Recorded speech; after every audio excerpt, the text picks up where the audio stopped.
Have I got an idea or what? Right, I don't know what's happened there. I don't know why. Was I in control of the stream or what? Oh, can't hear you. We can't hear him. He's. If you're watching this, I think Nicky's put it live straight away. But his mic's not working. So I guess I've got to try and keep things going. Can you guys hear me? Hello? I can hear you now. Right, let me change my microphone because I'm going through my headphones. Hold on 1 second. All right. No worries. Bear with us, guys. Bear with us. It's a bit awkward. Might as well look at some of these. It's going to have to. Oh, jeez. You're coming through a bit loud as well, you know. Loud? Just a little, yeah, just a little bit. I can't right, control your volume. Carry on the stream. Sorry, guys. I'm sorry. This is so stupid because I pressed the button to go live before we was actually ready. I'm going to leave and then come back in. All right. Great.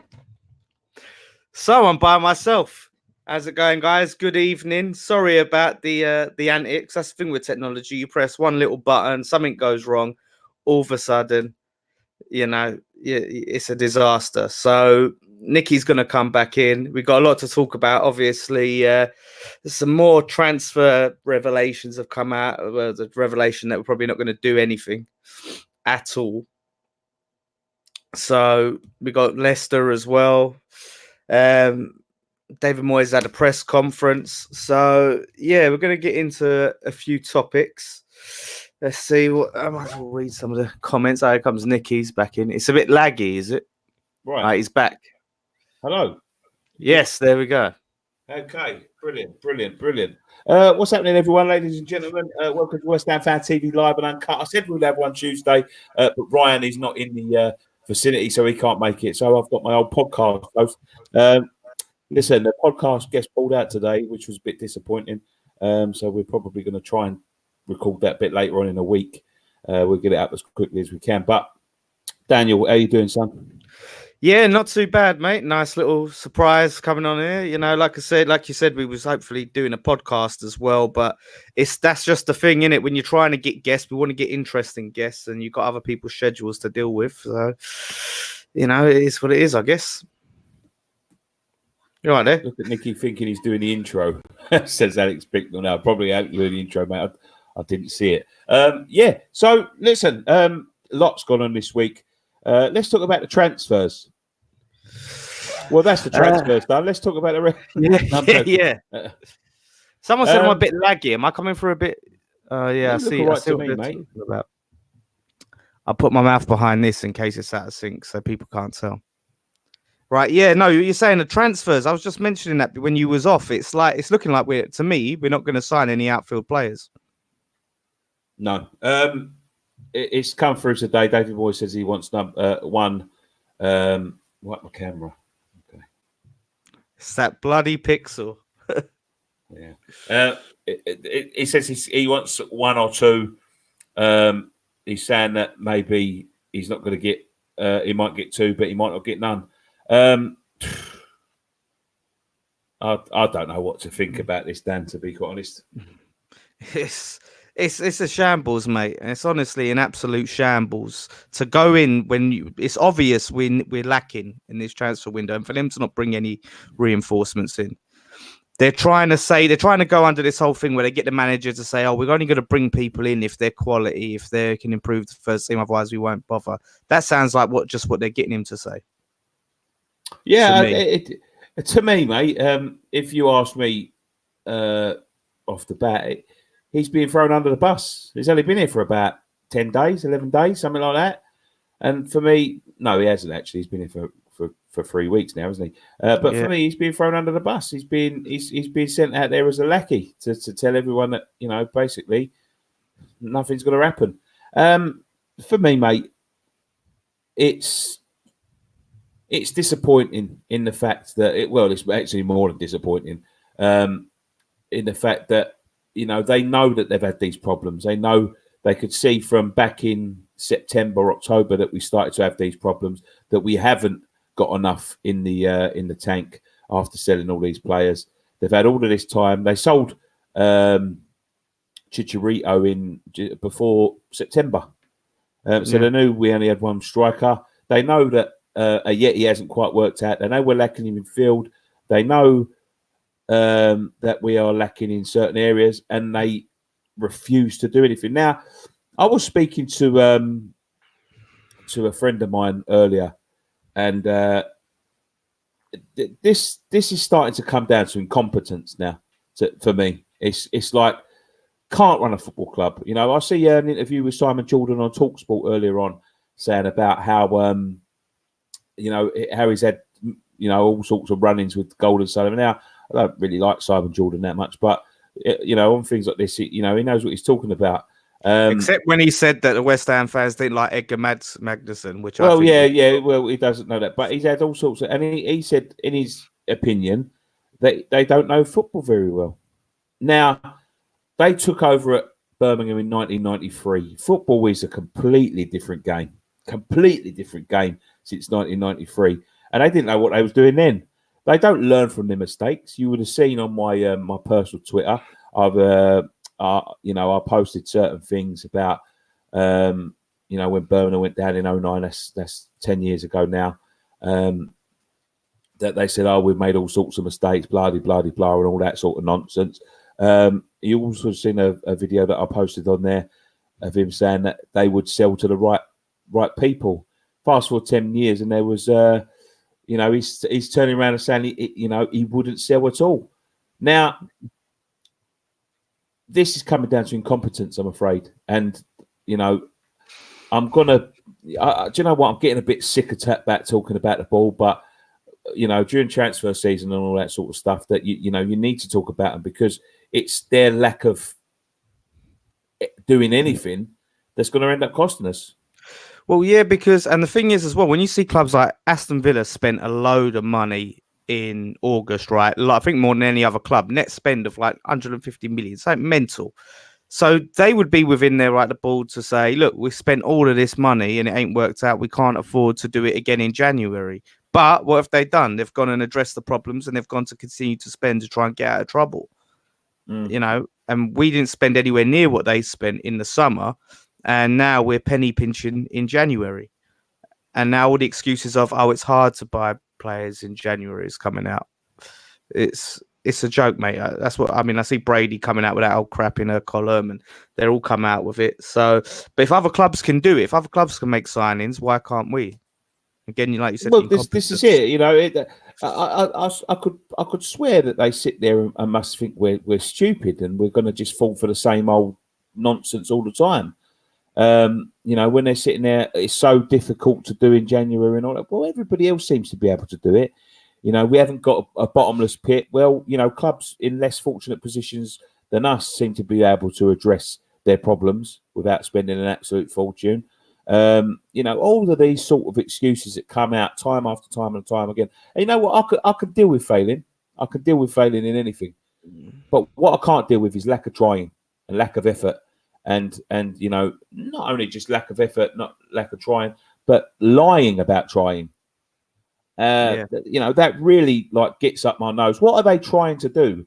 Are they trying to run a football club, a successful football club that give their fans something good to watch? This is one of their 10-point plans, by the way. Give their fans something to watch, something good to watch, something to look forward to coming every week. Keep the fans in the stadium, keep the fans buying tickets, or do they want to run a successful money-making business? Because that's what it seems to me. And that's the problem with football these days, is the fact that they don't. And like a lot of people, Dan, I'm just going to get to your comments in a minute, guys. A lot of people slag off West Ham Fan TV. And, I've seen a few people doing it again today. I'll tell you why we run West Ham Fan TV. I'll tell you exactly why we set this up. It's because fans like you and me are getting forgot in football. They're getting forgot. They're not being listened to. They're not being addressed. Nobody cares about the product that they're serving up in the Premier League. The money has overrun the game. The money has overrun the game to the point where it doesn't really matter to them if you walk through the club's turnstiles or not. But the thing is with these owners, Dan, what forget is the fact that if these people didn't turn up to the football, if these people didn't buy their tickets, if these people didn't travel up and down the country to support them, there would be no football club. The Premier League would not exist because Sky and everything else would not touch it with a button. They might as well be playing football in a park if they're gonna be doing it like empty. You know, the football is attractive to people like Sky. It's because the fans are in there creating atmosphere, filling up the gates, make it look pretty, spending their money, and things like that. Yeah, and maybe it's why fans should start boycotting games. Sorry, maybe it's why fans should start boycotting games. Yeah, well, maybe that's a fit. But the problem is, Dan, is they've made it into such a tourist attraction that they might not have the same people win week in, week out, but they they will sell the ticket somewhere down the line. But this is why we created West Ham Fan TV. We don't want the fans to be forgotten. You know, we give the fans a voice. We give anybody that wants to speak about West Ham United a voice. And when we post them videos, they see them videos, believe me. And what it does, like, a lot of people really piss me off when they turn around and say, "Oh, you're just producing content for other fans to laugh at." They might have a look at it and have a snigger. 1% of them people, but what are the other 99% of people saying is that's true. That's what's happening in football. That's what's happening in our football club. And that's why that's why we have to give the fans a voice, because when we post them videos, they watch them, and when people are agreeing with them and looking at them, they are embarrassed. They are embarrassed into having to, into having to do something about it. Because if they didn't, trust me when I say this, they would fucking boycott you altogether. And that includes Sky, that includes West Ham United, that includes fucking Liverpool, whoever. Sorry, that's a rant, but that is, mate, that's what it's about. This is a ranting month. I'm telling you, it's going to be one of those. I can't see them putting off a surprise before usually I say I wait until the transfer window's closed and then I reserve judgment.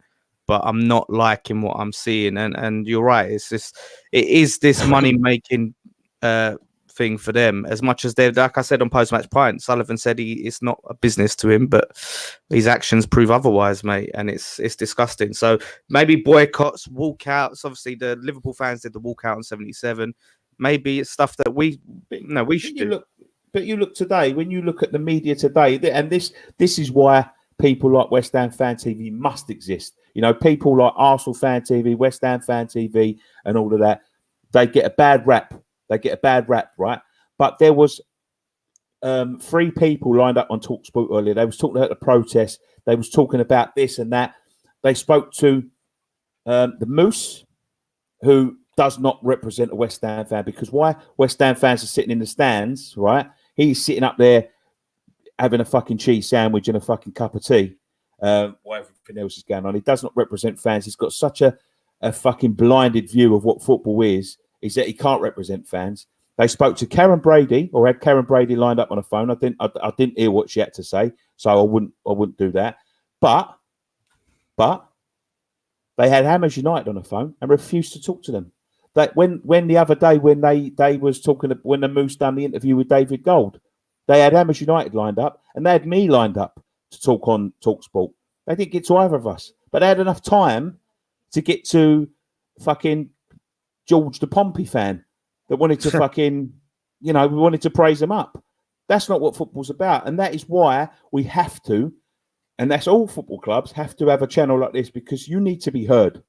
We broadcast this unedited. We don't fucking pick and choose what we want to put out. We put out what we want to put out. Unless it's racist or homophobic content or anything like that, we don't put it out. But anything you want to say, you come on here, or you come and find me at the stadium and you tell me, and I will publish that, and people will see it.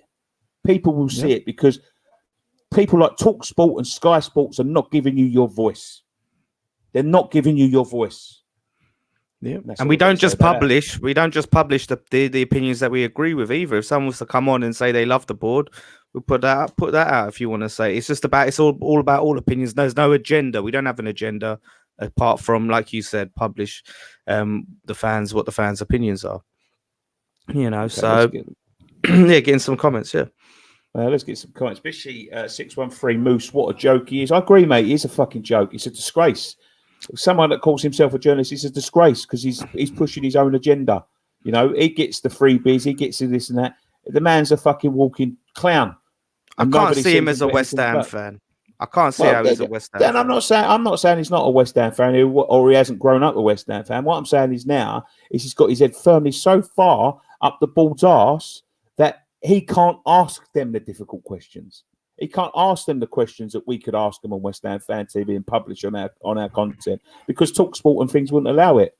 They're friends. He can't ask them the things that Hammers United would ask them if they got in front of him. He can't do that. He can't because he's so far up their arse and he's scared and he works for an entity. That's the difference between us and them.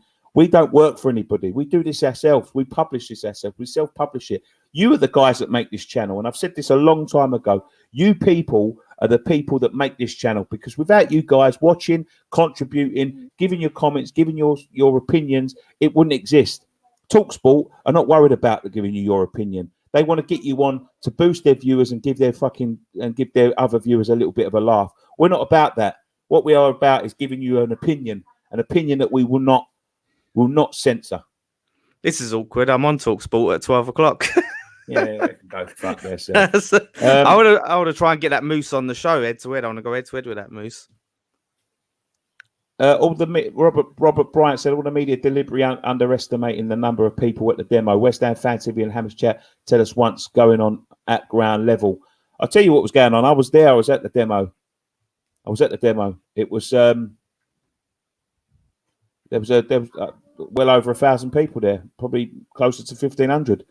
You listened to TalkSport that day. He said it was in the hundreds. So I'm telling you now, it was over 1,000. Mark Sherburn Brown. Mark, how you doing, my friend? Journalists should never offer independent. Journalists should offer independent content, unbiased, and looks at everyone's point of view. And thus, Moose is insignificant. Absolutely, mate. Evan Kieran says if Gold really cared, he'd do the right thing and sell. Check out my personal Twitter at NickyJ82. Rob S. Wilcox says he wouldn't do it if he could. The interview was a disgrace. Spot Lou says, well said, Nicky boy. That is true. Callum Bodycomb MB says this all liars. Lots of this sort of stuff coming. And you know what? I don't want to be just sitting here spouting nonsense about the board. Like these are my opinions. But I've had people on there that have, differing opinions. I want people to give me differing opinions, and I will publish it all. I will publish every single one. What do you think about this notion that some of the board's supporters come out of, that there's a silent majority that are in favour of the board, and it's a vocal minority of us that are against them? That there's secretly a majority. The most West Ham fans are happy with Gold and Sullivan, and it's a few disgruntled, loud minority of fans. What I would say, mate, is there is a lot of people that don't join on social media. There is a lot of people that don't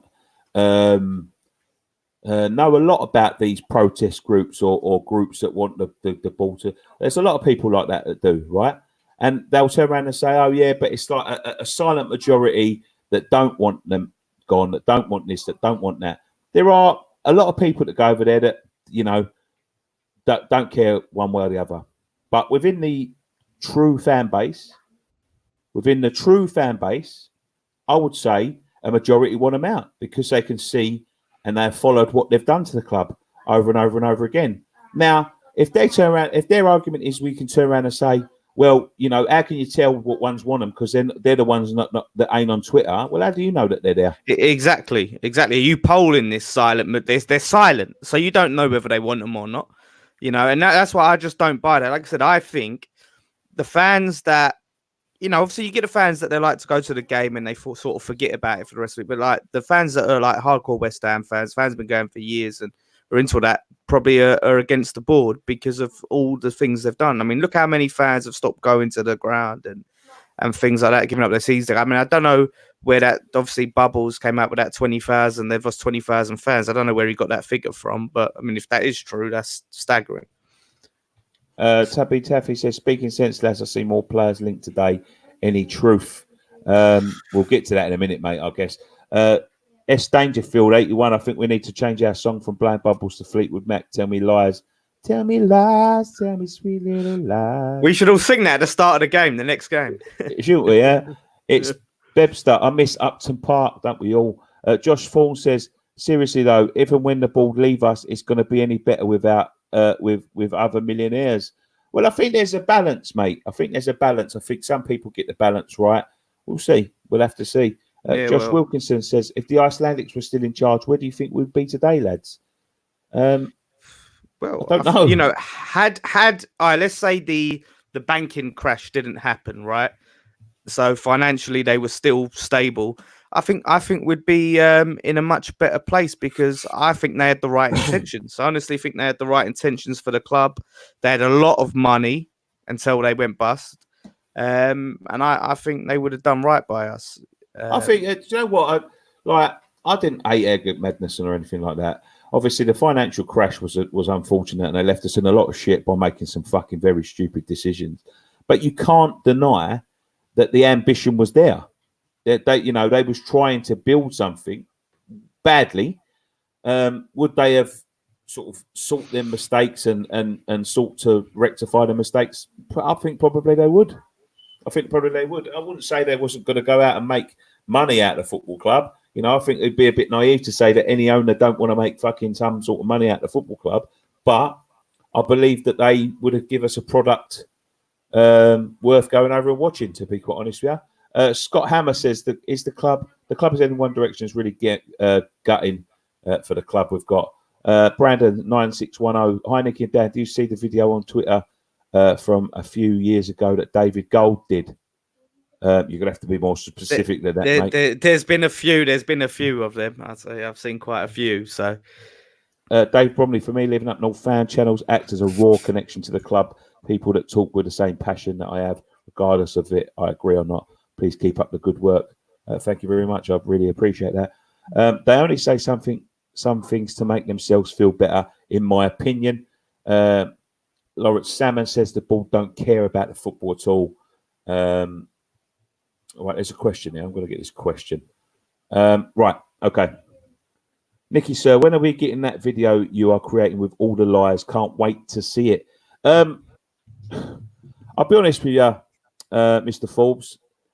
I've sort of abandoned it because it's too deep. It's too deep for me to research. I've done some real research in the last few months.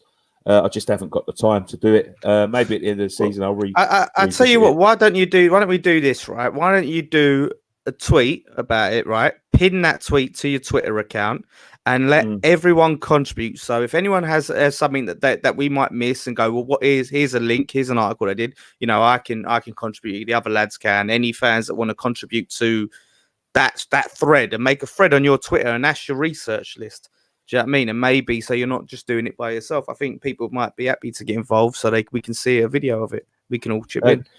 Josh 4266 says, I'm going to get hate for this, but I fancy a season in the Championship, different grounds, etc. You're not the only person to say that to me. I'll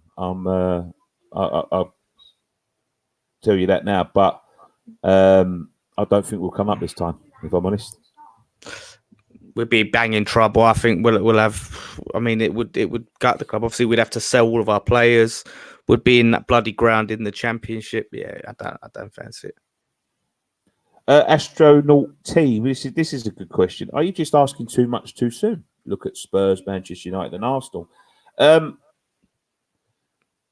No, we didn't ask for nothing. We got promised something, and the time frame has passed, and nothing's happened. I don't think it's the fact that we're getting too much too soon, but you know, if you don't support West Ham, there is a there is a growing concern within the fan base that these two are just ripping the guts out of it. No scouts, no training facilities, no proper ones anyway. No sort of long-term investment plans. No plans to recruit any sort of youngsters or anything like that. Academies failing. There just isn't the long-term vision. Yeah, and 3 out of 4 seasons since we moved to this stadium, we've been in a relegation battle. So if you say we're asking for too much, at the very least, stability in the league and not be worrying about relegation, we could at least ask for that. Alex Follow says, Nicky, I'm going to be at the game tomorrow. I want to be on West Ham Fan TV. Where can I find you? We'll be outside, mate. We'll be outside somewhere with a light. Just look for the light. Yeah, usually closest to the exit, innit? Usually closest to the exit. We don't wander too far from the exit of the ground. Ginger 751 says, the fellas said at the protest Saturday that another one is lined up for February. Do you think it should be a march this time, fellas? I think it will be if they don't listen to anybody and don't respond. I don't know what they want, if I'm honest, but I think, to be honest, the time is coming that people just want them to go, and I don't think there's much. I think it's about Cockney people and EastEnders and all that sort of thing. Is that and I've been guilty of this. We're a forgiving bunch. We've got good hearts. We've got big hearts, Cockney people, but don't fuck with them because you look at that. Things like the fucking protest and things at Canning Town and like them eco warriors that were at Canning Town. You can't fuck with the working class people because the working class people, although they've got big hearts and are forgiving people and they give you, I think these two have had more than enough chances. When they feel like they're having their pants pulled down and when they feel like they're being mugged off, which we most definitely are. They won't stop. They're relentless. They are hard as nails people. They're working class people, and they won't accept failure. Can we do this one? Can I click this one about? Go on, mate. You click what you want. I'll click this one. So this is: do you two think the board really care about the protests? They're not anywhere near it, and they're closed off from the supporters. Now, since that protest, I saw a lot of the major press covering that. There was articles all over the internet. People were talking about it. And it's negative press. And I've said this before, is they're very egotistical people. They like to keep up appearances. So I think they care about their image. And if they are looking to sell within the next few years, things like that isn't good for them. Yep. It isn't good for them whatsoever. And I'll tell you what else as well. And I'll tell you why. Because I know that some guys just saying, in my opinion, the board don't care about the protests. I don't really see the point. What do you think? I haven't heard a fucking peep out them three for God knows how long. Apart from fucking Lady Brady's column in the fucking shitty Sun every week, you don't hear from them, especially Sullivan, who tells people he doesn't do press interviews anymore ever. You never ever hear from him. In 1 week, we got 4 interviews. In the week leading up to the protest, we got 4 interviews. So, do you really, honestly believe that they don't care? If they didn't care, they wouldn't be speaking, in my opinion.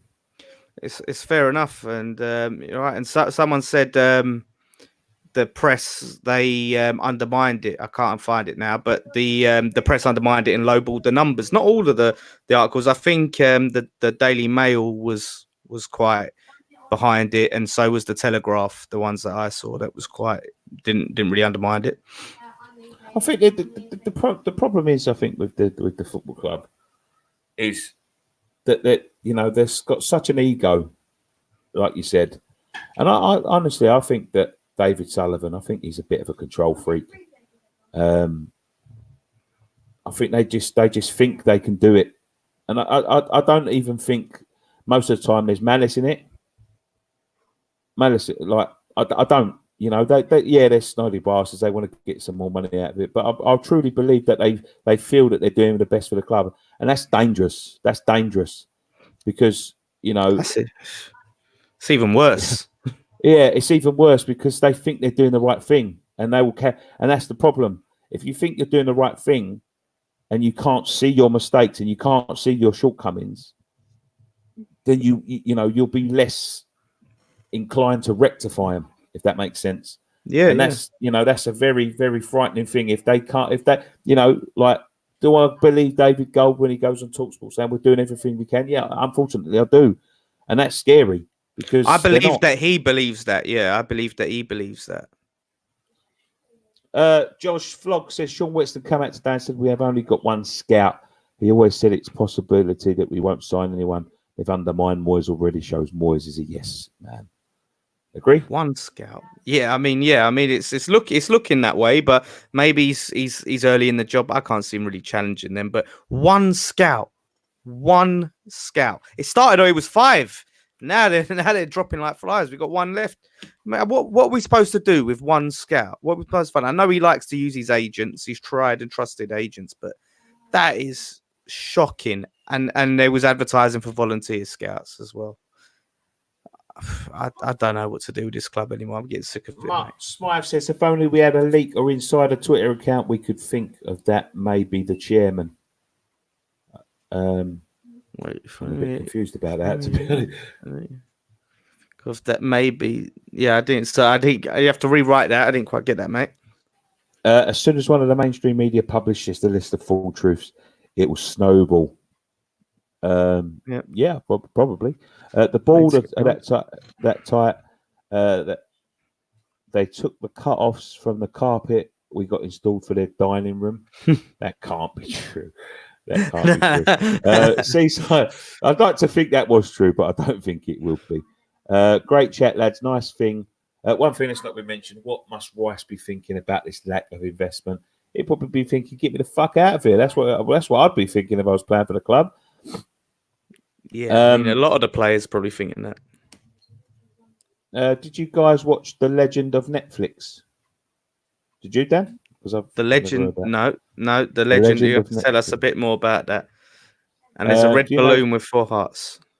Do you know if the owners have taken the 40 million they are owed out of the club yet? No, I don't believe they do. They have. They've taken 20 million pounds in interest payments. So, in addition, personally, I think the board have done some good things. However, for every good thing they've done 100 bad things. Yeah, I think that's a fair comment. To be quite honest with you, I agree with that. You know, it's not been 100% bad. But like most boards, you know, I think when you talk to sort of Blackburn about the Venkies and you know, even Birmingham fans about these two, you know, they don't start off by doing bad things. They sort of ease you into it. They're like Sith Lords that fucking, you know, reel you in before they start fucking you over every day. Yeah, the bad far outweighs the good. That's the problem. The bad far outweighs the good. And like you said, it's the incompetence that just gets you. So, there we go. Mike Smythe says a control freak would want a Twitter voice or a way to get his message out there. I don't understand why people are not switched on more to that ex-WHU account. That's what I meant. I know X. I don't think, you know, that, you know, these in the nose, like with Sean and X and all that, they are what they are at the end of the day. They, you know, they publish information, whether you think it's right or wrong and all that sort of stuff. They get information and they tell people about it. They get played a little bit at times, you know, for the access to the information, and you know they might, you know, toss and turn them in one direction or make sure they're saying one or two things. But you know, I know X quite well, and you know, I don't believe that he's like, you know, he just gives the information that he gets. You know, that's his game at the end of the day. Josh Flogs, I DM David Gold occasionally on Twitter, recommended signings to him. I've annoyed him so much that he doesn't read them anymore. Does that make me the unofficial second scout? I tell you what, Josh, you should probably apply for a job, mate. You probably get it. Well, they're looking for a volunteer, Josh. You've been basically doing that already. So why don't you go up on the website and volunteer as the scout? You don't have to have an experience, apparently. James Murgitoid. Do you think the club as it is an attractive proposition for any potential buyers? Yeah, because the brand's got some value. That's what I would say. The brand itself has got some value. And that's nothing to do with them. That's something to do with our history and you know, the rich support of the club. The brand's got some, you know, legs. You know, you might, you know, at this stage, I think I'd take a fella trying to flog us saying every fucking left, right, and centre if he's prepared to make the football team better, because you know it's answer Red Bull Man says Elements 115. I'll answer that in a minute, mate. You know, there's potential there. You know, it costs a lot of money, so you'd probably be looking for someone with deep pockets because they've got to invest in training facilities and all that sort of stuff. But you know, I think there is there is something there. You know, I don't especially buy for what Sean was saying on our podcast before about because we don't have a stadium. Why would anyone want to buy it? Because we don't own the stadium. It's like I think there's potential there for us to get the stadium, as we've said before. The thing is as well, like it's why would anyone buy us because we don't own the stadium? Well, if that was true, they wouldn't have sold the stadium.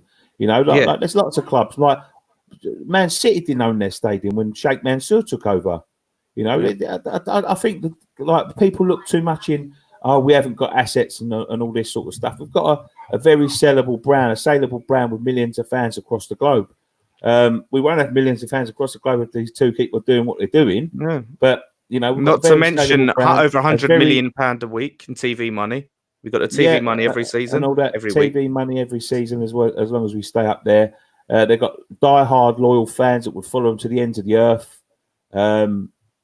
They've got very loyal away support, very loyal home support. They sell out the stadium. I don't think all the brand, all the value is in the asset of the ground. I think that's a very small part of it. Because at the end of the day, like if all the value was in the ground, people wouldn't move grounds, would they? People like Derby County and stuff, they wouldn't have moved from the baseball ground into Pride Park all them years ago. Because anybody could come along, take the brand and build another football ground if they've got the money. Yeah, exactly. Well, you're spot on there. If an owner wouldn't want to buy a club without a ground, why would somebody who owns a club want to get rid of a ground and rent a ground? So I think you're spot on there. Yeah. Anything else, Dan? Well, I mean, I think the Red Bull question is an interesting one about would you take Red Bull buying West Ham? That was a divisive one when that came up, when that story first came out. It was quite divisive. And I absolutely would. All this stuff about them turning it to Red Bull West Ham or whatever, I don't think that would happen. I don't think they'd change the name to just because they have with the other clubs. But for one, I don't think that I had this discussion in the pub again on Saturday. I don't think that the Premier League would allow it, for one. I don't think that the Premier League would allow it. The two clubs that they own, Salzburg and Leipzig.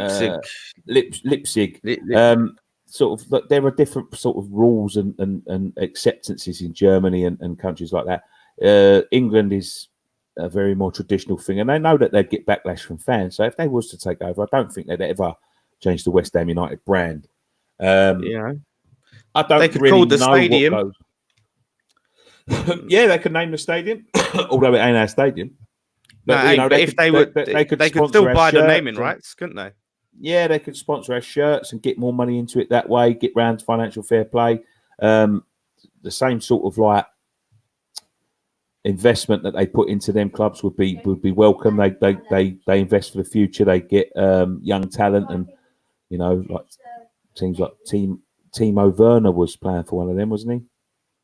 Yeah, I think he was. Yeah, I think they did have. And I don't know whether they still do. They might well still have him, but I think Timo Werner was playing. So they sort of invest for the future, and I think Yeah, and I think some people who sort of still support the board, I think a lot of it is they get caught up in the romantic idea of having English owners that are quote unquote fans of the club, and they like that idea rather the idea of having like a foreign owner. And there's the idea of there's going to be a disconnect if you have a foreign owner. They won't care, The problem is, I think that there's there's such a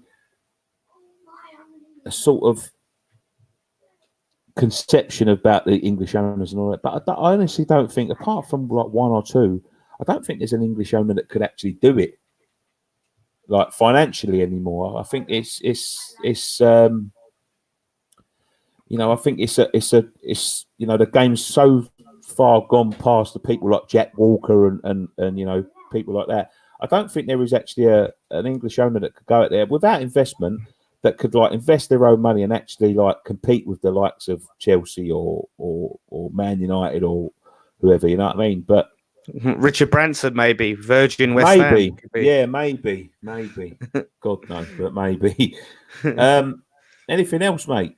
Let's take some comments again. Yeah. Go on, I'll let you scroll through them this time. I always get to choose them. It's quite a nice. You put me on the spot there. Yeah. So It's a funny one, this one, actually. Sullivan is a Cardiff fan anyway, and Brady couldn't get Patos. Yeah, that's an interesting one because he's come out, didn't he? And he's always said how he's a big West Ham fan. When he took over, I mean, we've heard it loads from him. He had the claret jacket, all that. But he's done an interview when he said, look, if he was to ever buy another club, it would be his hometown club of Cardiff. That's the only club he would be interested in. That was when he was at Birmingham. That's the only other club he'd be interested in buying. Now we're supposed to just forget all that and hear the spiel of him being all a lifelong West Ham fan. I mean, I don't know what your opinion is of that, but that's very. It's just another string of the liars, isn't it? Really, it's another. Yeah, it's just bullshit, isn't it? Like, I don't think there's much more in it than that, you know. Yeah, it's not. The thing is with it is there's like you should have a vested interest in the club you own. You know, when Sullivan and Gold were Birmingham owners, you know, their main focus and you know their effort should have been going to making Birmingham the best club they could make them. And you know, obviously, it wasn't like that in the end. You know, as I said, tried to move us into a converted taxpayer paid for stadium. Didn't quite work out, so they stopped investing. Yeah, sounds about right. So Lewis here, I'd beam to see what Jack thinks about his dad's running the club. I think Jack really wanted West Ham to succeed and loved the club. Can't imagine he thinks his dad is doing a good job. That's an interest. I would be interested to see what he thinks. If he's, to be honest with you, Jack Sullivan's all right. You know, as a kid, he was a bit annoying. You know, with all the transfer. I wouldn't say so much the transfers, but the trolling of kids and people like that, and you know, they're only youngsters at the time, and they was you know, building up the fan base too much at times, and you didn't find the transfers him sort of like teasing transfers that wouldn't come off and acting as if we'd signed them and things like that. I found that a bit annoying, you know, and he had to be the one to announce it. No, that's what I'm saying. It was annoying, but I'll tell you something now. I've been with I've met Jack Sullivan a couple of times, and one of them was when I went to have a meeting with the club, and he was doing the rounds in the club at the time, and so that means what he was doing is he was trying to find out everything that what was happening in the club. So he worked in the ticket office, he worked in the club shop, and at the time he was working in one of the offices, and he came into one of the meetings just to observe. He didn't have to be there, and you know, he did that. So if he takes over, will it be better? Will things be better? That's the question. You know, I'm not 100%. If he took over, if he was in his dad's position, I think maybe he'd be a little bit more eager than his dad. But I don't know. I'd rather just have new owners. This is Do you see us staying up this season, Andy Walsh? Yeah. I do see us staying up, but by the skin of our teeth. Yeah, I'm worried. I'm worried. I was sort of looking at all the fixtures and looking at where we can get points. We're going to need some games, I think, where we're not expected to get anything and we just pull a win out of. Like tomorrow at Leicester. Tomorrow. Yeah, I think that starts tomorrow. I think we've got a, you know, with the form that they're in and all that, you know, if we go there and actually take a couple of chances, I think they might, you know, I think we might get a really unexpected win up there because they're in a little bit of a, you know, they've had a big purple patch and they're having a little bit of a dip in form at the minute, and hopefully it continues tomorrow. Yeah, I mean, fingers crossed. But you know, if we can, there's some real tough games. We've got Liverpool twice, you know, which is to me a write-off. You never know, but this is the thing, right? You know, I'm always the fucking, you know, I say I'm not always the beacon of hope and all of that, but you never know. I've seen that, like, you know, last year they was doing just as well as they're doing this year, like to a certain extent, and they come to our place and we should have beat them. Like, you know, and I think we had a worse team last year than we did this year, but. Yes, you know, it's just it'll be the most West Ham thing ever. But as long as we pick up the points against the teams that we need to pick up the points against, I do think there'll be a couple of surprises. I'll be honest with you, I think the performances are starting to look a little bit better. Yeah, we need to work on set pieces, but I think, yeah. It's our squad depth that is worries me going into these last run of games, because obviously we've got Anderson is out for 5 weeks. Yarmolenko's out for 3 weeks, which I mean might not be able to get rid of him if they was looking to, but if we're not bringing anyone in, there's no point getting rid of him. Antonio might be back soon, but then he could be gone again soon, just as quick as he's back. So yeah, I mean, we was looking at that bench on Saturday, and it was looking very weak. It's thin. So it's thin, but it's not. But this is the problem, Dan, and this is a reason why people are so unhappy with the owners, is the fact that, you know, we're thin every year. We have been for the last 10 years, you know, and they have a chance to rectify it, and they start bringing in big players and making it look like it's like that they use like a trick that people with bulimia and anorexia use. And what that is it's a trick. And I remember this, like, and you know, it's ironic, isn't it? I've got a bit of fattest people, some people know, and I'm talking about bulimia and anorexia. But when you get a kid with bulimia or anorexia or something like that, and their parents start to notice that they're not doing anything, what they'll do is they'll sit there with a dinner and they'll distract them by turning over their food, and they'll be digging the fork in, and they'll go towards the mouth, then say something, then mix it all up and push it to one side and all that. And it sort of distracts them from the fact that they haven't eaten a single thing, you know? And that's what they do sometimes.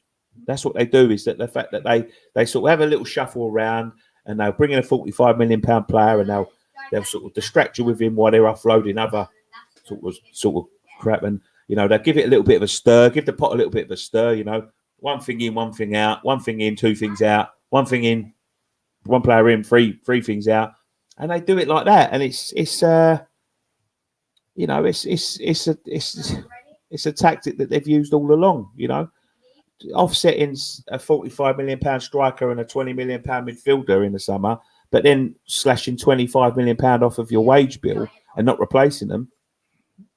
You know, it's you know, it's offsetting the money, isn't it? It's sort of like nullifying the money. And then, you know, £7 million for Hernandez, who's just gone to the MLS. You know, and 25 mil for Arnie. In the end, you end up spending about £5 million. But on the outside, it looks like you've done enough and you've done a lot. But you haven't. You just haven't. Well, yeah, that's it. I mean, we talked about on post-match pint about Sean coming out and saying, flipping, our wage bill's gone up, you know, which is horrendous. So it's things like that. They put that out there to these people and say, right, I'll tell them my wage bill's gone up. So, you know, and we go, like, with wage all bill's due gone up. respect to Sean and all of that sort of thing, like, how can you sit there with a straight face and say that? Yeah. How can you sit there knowing what you know and having written articles in the summer about it and say, no, we're spending more on wages than we did last year? It's like impossible. It's impossible. Do you know what I mean? Like, unless fucking Roberto was on £1 million a week, it wasn't happening. Yeah. Exactly. It just takes a quick glance at the ins and outs in the summer. Yeah. That's blatantly gone like down. You know, that's common sense, Dan. That's common sense. Yeah, it is. But they still think they can pull the wool over us. They really think we're stupid. Yeah. You know, there's just a few quick comments about getting a jetty up front with Alea. I mean, I do agree, but again, we're down to bare bones. So it's like, okay, we play them, but then. And then what have we got on the bench to bring up in terms of strikers? You know, we've got no one, because I don't know if Antonio is going to be fit again for this game. And I think half the problem is because we have no squad depth, we end up rushing Antonio back, which is why I think that is.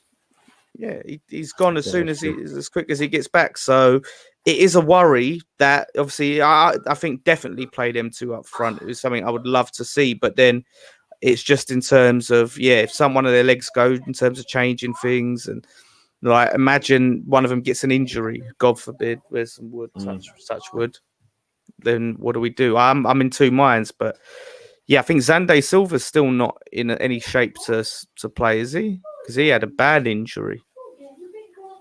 I don't know. I mean, that ties into that. Bring on the youth.